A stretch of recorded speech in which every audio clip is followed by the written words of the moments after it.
do the losses to UConn and UCLA tell us how far we've come or how far we have to go? And this is kind of a cop-out answer, but I think in a sense it kind of does both. But the question that popped into my mind after reading this one was, has Iowa kind of hit their ceiling?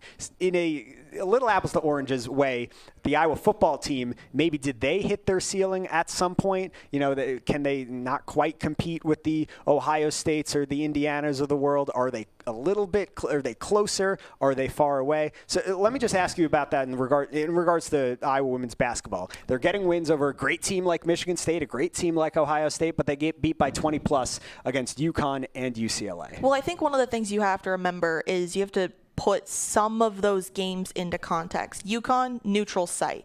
UCLA, road game. Michigan State, that was a Carver game.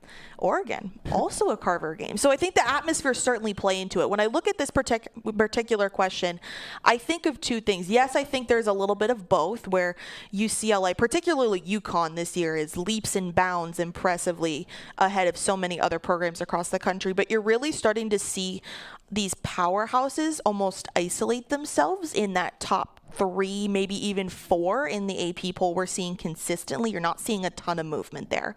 And then you're seeing the rest of the top 25.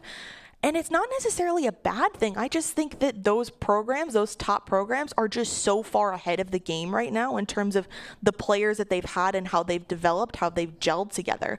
It's not necessarily to say Iowa will never reach that level. You never say never. You don't know what's going to happen in sports. That's one of the best parts about it, is the unpredictability. But at the same time, I'm not going to sit here and say that it's going to be easy either. Yeah. And I think that's kind of the duality where the both comes in when you answer that question, is that these programs are just a little bit further ahead right now. But it's not just ahead of Iowa. It's ahead of so many other schools. Yeah, exactly.